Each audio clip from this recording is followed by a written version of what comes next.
This is season 2 of the Off-Grid Wilderness Trapline series. It documents a full trapping season from our off-grid cabin in northern Maine. This documentary series is for educational purposes only. Tune in every night for new episodes from season 2, The Trapline.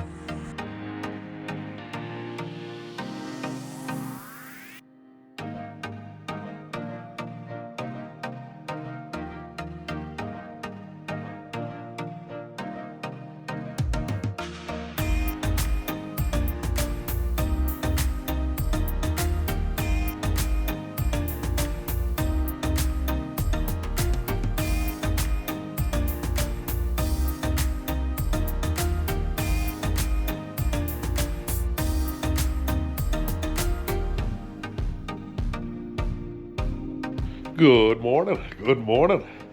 Coming to you from the off-grid wilderness trappers cabin. As you guys well know, we got a lot of new viewers, so new viewers every video. Best way to get caught up, guys, is just check out the whole series. We got season 1 series is uploaded, season 2 series is loading right now. We're actually making it happen day by day. But we got a chilly one out there today. We're looking at 6 below zero. It's a little bit before 4 a.m. That's the beauty about being up here alone now and running the trap line is if I wake up at 3 and want to get up and edit, I wake up at 3 and I get up and edit. I'm not bothering anybody else that way and just kind of do what I need to do. But it's a chilly one out there as it's been. Good little blaze going. Get that thing a little bit more air. We'll get that thing ripping, fired up. Coffee's going. The first pot's ready to go, so I'll probably down that, waiting for the sun to come up while I'm editing videos for YouTube. Caught up on all the furs yesterday that were thawed out, so we have some really nice pale marten. I was surprised at the color on all those catches other than that one really beautiful orange one. And then we got a monstrous fisher here. Absolute monster. He was too big for my fisher boards, so I actually stretched him out on a coyote board. So I probably could have done that with a few big ones last year. I just didn't think of it. Whereas we're not sending any of the fisher to market this year or last year.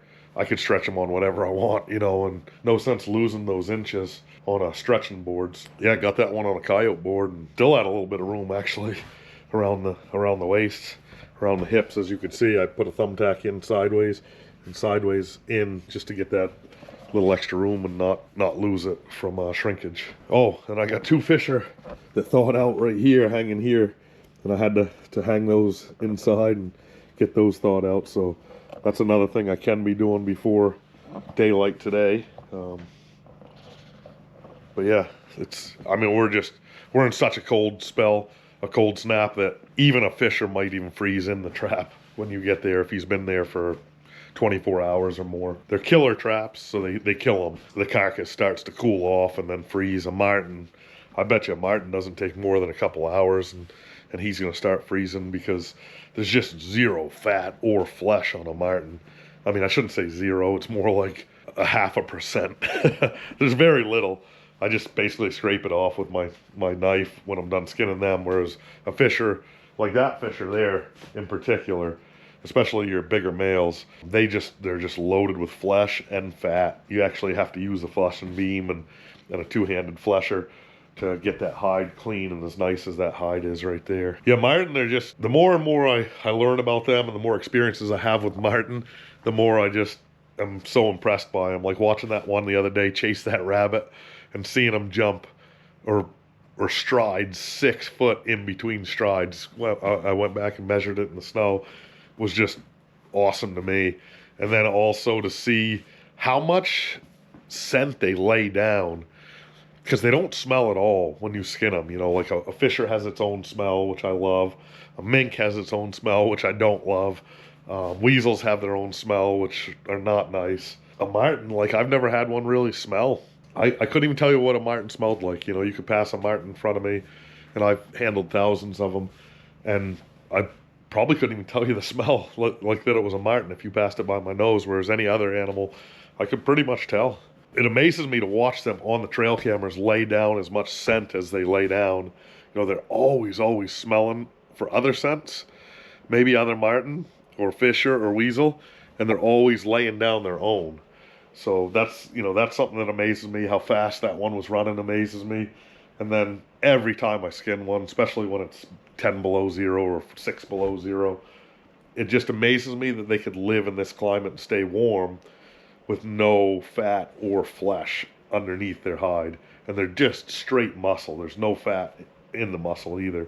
But one of my Canadian viewers from Manitoba that traps marten fisher was saying in one of the comments that later in the season, when it gets really cold and big snows, the marten will actually go under the snow and hunt the mice under the snow. And, you know, it could be one of two things. It could be it's just too cold for them above the snow, which, you know, I don't know. Or it could be that, you know, they're going after their best food source, which is under the snow. You know, it's too cold for those mice above the snow. Not 100% sure why, but it's just such an amazing animal. And it shows you how nice that pelt is, you know, and man, how much that fur can keep that animal warm is just incredible. Yeah, super cool animal. I haven't seen Marty, our pet marten that's been coming to the log. I say pet. I haven't seen him for like a week. I guess I could check the trail camera. Maybe I missed him, you know, and I haven't noticed any of the food missing, but the food source, I'm trying to put stuff out there that he could carry off, like little tiny pieces of meat, because they're going to be frozen by the time he gets there. Oreo cookies, marshmallows, stuff like that. The squirrels have been raising heck on it.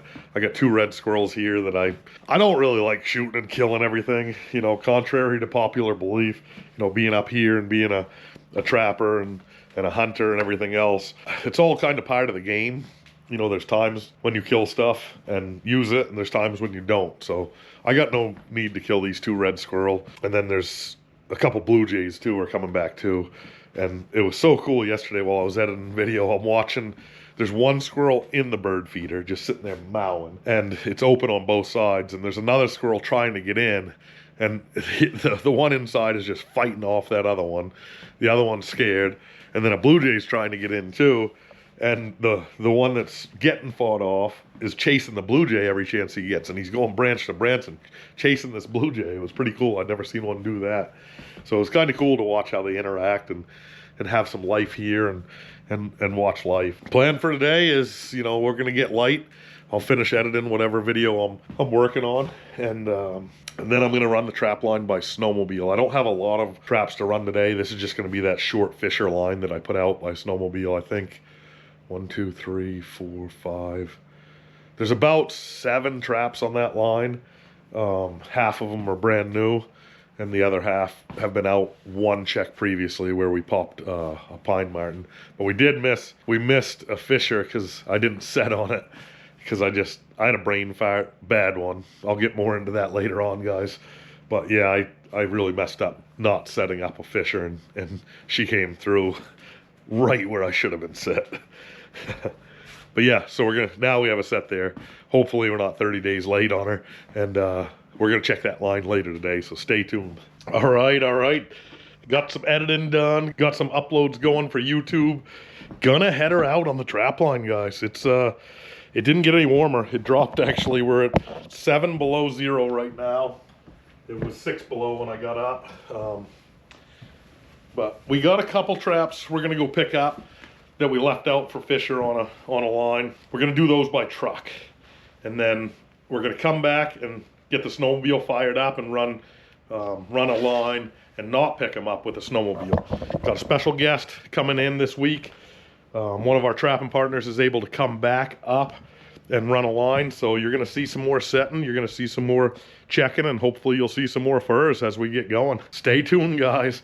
The best thing about this weather, if you're new to the channel, is I also do a little bit of ice fishing and winter ice camping, and we're making some really good ice right now. So as soon as trapping season's over, plan on some serious content on the hardwater this year, guys.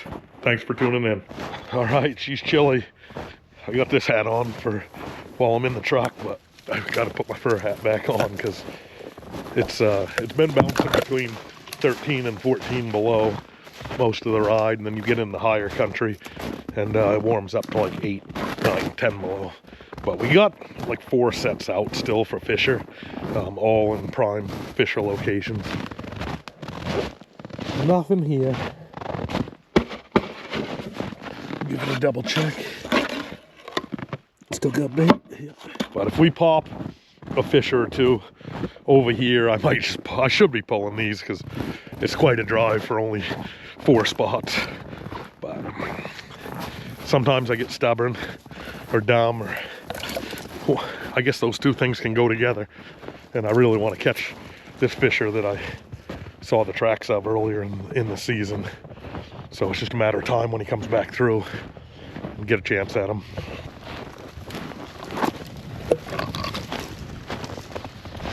Whoa, we don't really need that wind right now. Could be Fisher tracks. Not 100% sure. This was one of Donnie's sets that he threw in on a Marten track real late. Looking like that.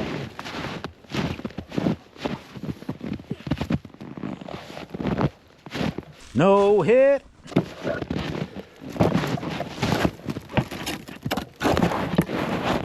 So nothing here. Not sure what those tracks were. They're pretty wind blown.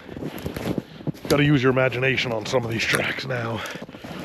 I mean, those look like a double, like it could have been a Fisher, but it's just so hard to tell. And he didn't get over near the box, so it couldn't have been a Fisher, right? Well, for those of you wondering at home, we are still broke down. I'm still in 2-wheel drive only, but with this freezing temps, the snow gets really grippy. You know, they're just a million small crystals, kind of makes the traction pretty good. So as long as I don't spin the tires too hard, we should be okay. But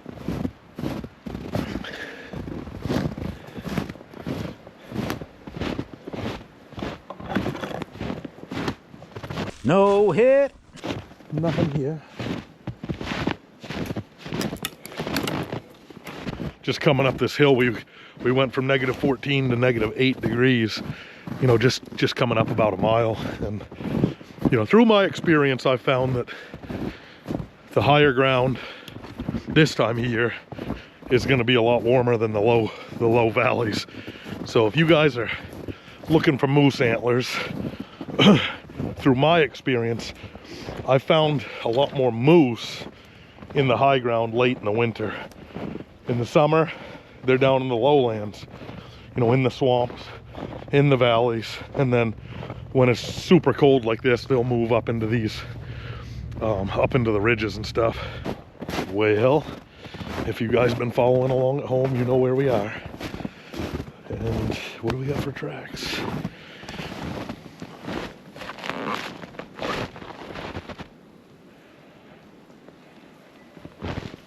I'm gonna call those Fisher tracks, maybe, in the snow that's got blown around. We'll see as we get closer. But we're at the double trap, where we had a close call with a Fisher earlier in the season, and picked up a couple Marten. And we're trying to we're trying to hit that Fisher. Got a couple trail cameras on both these boxes, and got both boxes on the same log, so we'll see how it goes.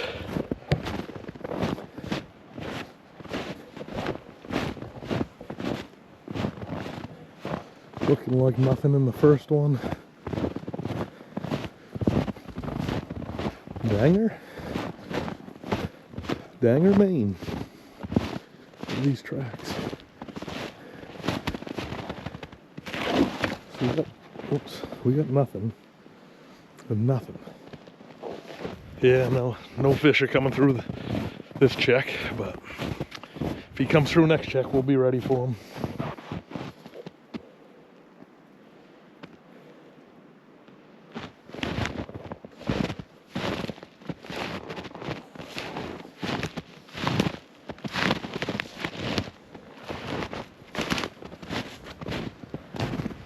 I don't know, we'll have to check the footage on that one.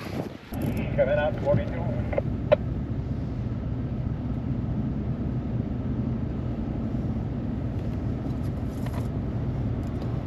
If you got an empty thermos, I got some hot coffee.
No hit. Well, she's not warming up too much today. We're still in that 10 below zero range. Wind's starting to pick up. That's not good. All it takes is like 1 or 2 mile an hour wind to really bring that chill factor down. Real feel. Well, what do we got? Coyote or fox tracks here? Fox. This trap is that major travelway one where we hit that beautiful red marten. Looking like nothing from here. Had a fox near it, had a bunch of moose near it.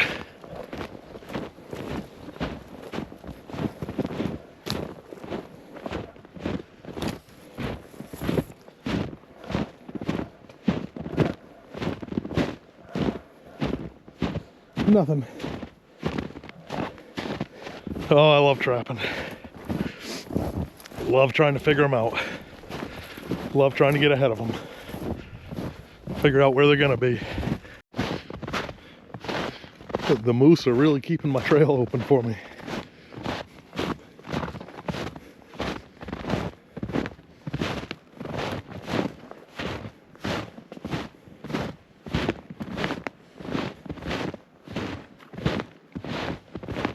Nothing.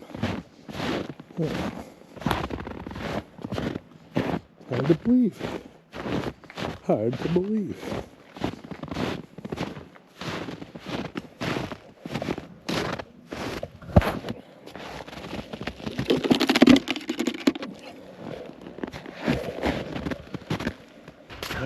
All right, got a trail camera on this one, guys. Should have a marten in this one. We just made a catch and had another visit by a marten.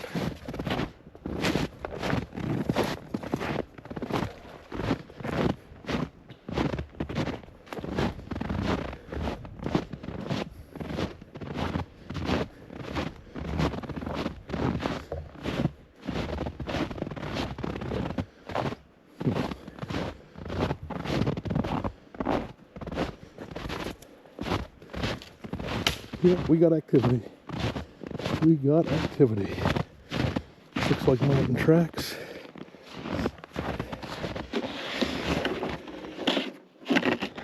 Yep, nice, Marten. Wow, he got away in there. She did.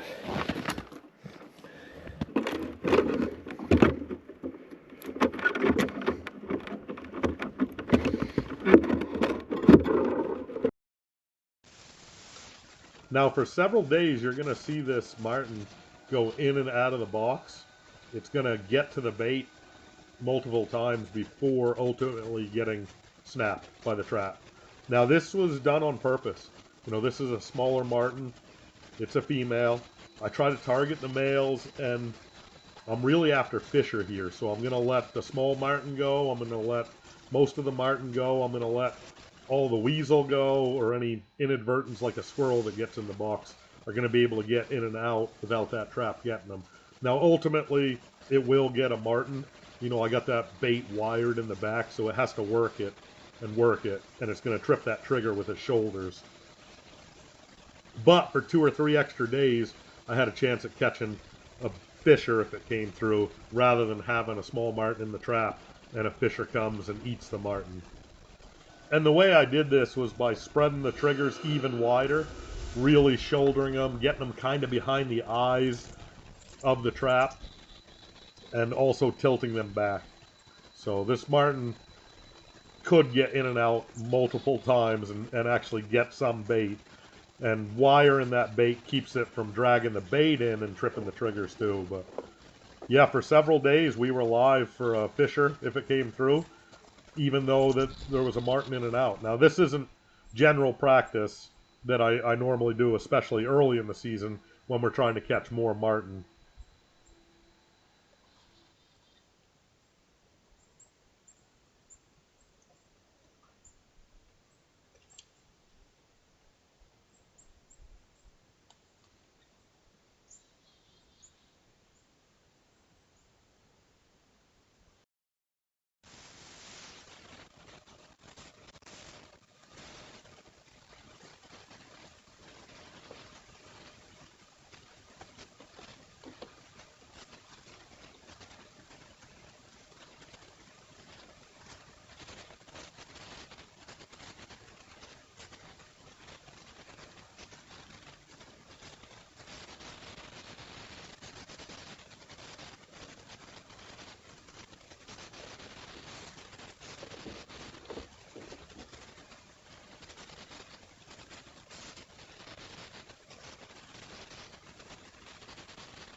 All right, we're back.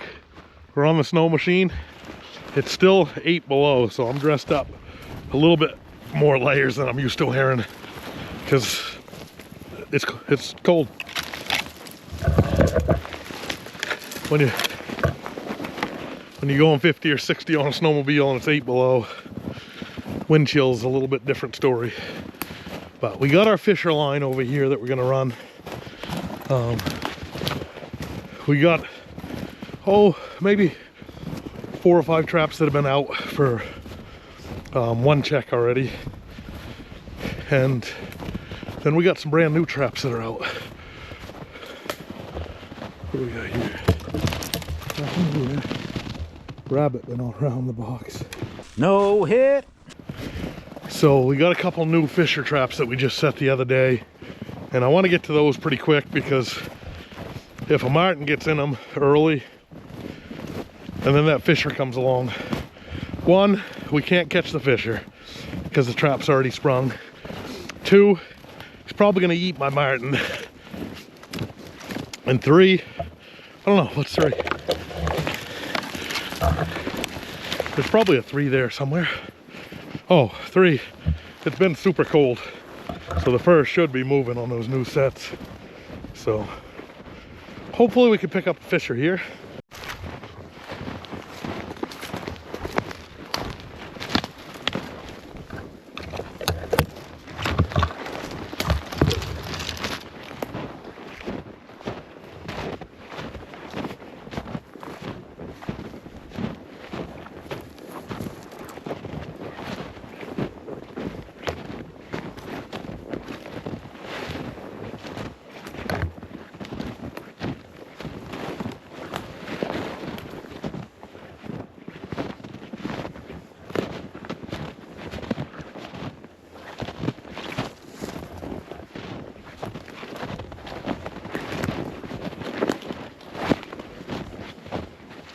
No.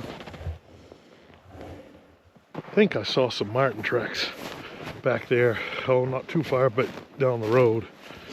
If there were, we're more than likely going to catch them in this fisher trap right up here.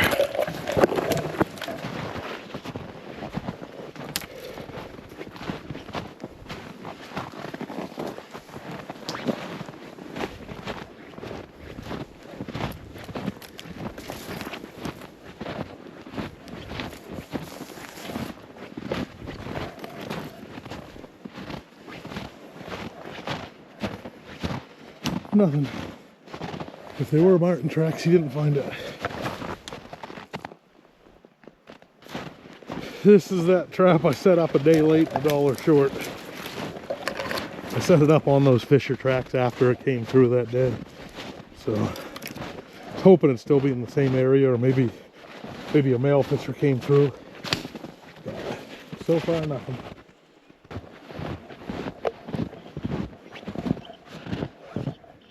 No hit. No, I was just thinking, guys, and I got to take something back that I've said, because I don't know if it's true or not, and I've said this a bunch because I've heard it a bunch, but riding on that snowmobile and thinking about it, I don't know if it's true, but they say the fur really gets moving when it's cold. But you know, I catch a lot of fur.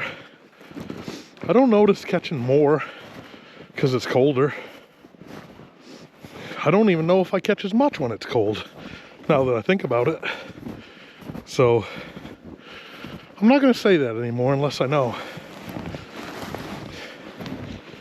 Moose have been all over this trap again. That's funny.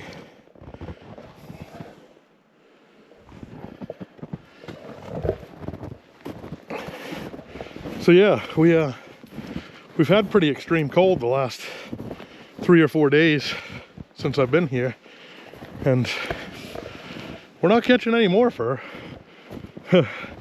So maybe they don't, maybe they den up. Maybe they have what they have for a meal and den up like most animals would when it's cold out. Or they try to stay warm. It's just a saying that I've heard 1,000 times, so I guess I just took it as a fact. But we shouldn't do that in life anyway. You should always find out for yourself. All right, we're into the new sets now. These next 1, 2, 3, 4 sets are brand new that I set on good fisher spots. Next one's gonna be an awesome trap. This one's just kind of a keep 'em honest trap.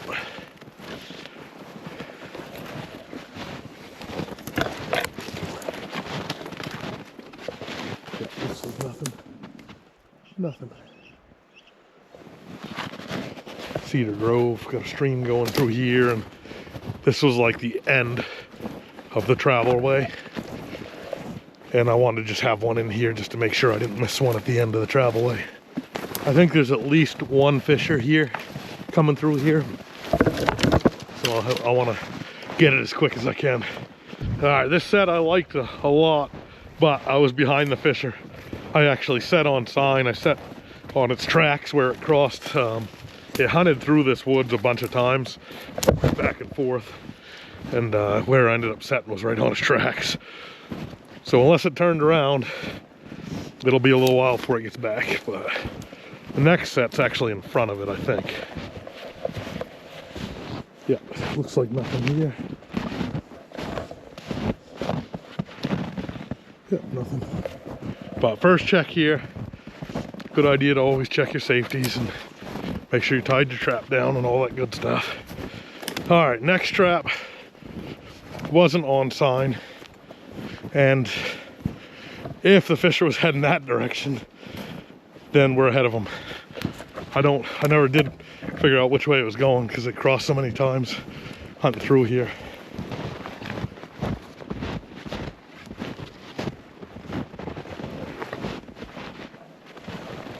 Nothing. All right, nothing on the new sets on the fisher line. So that's pretty much it for today. I'm gonna head her back to camp and we'll do some camp stuff.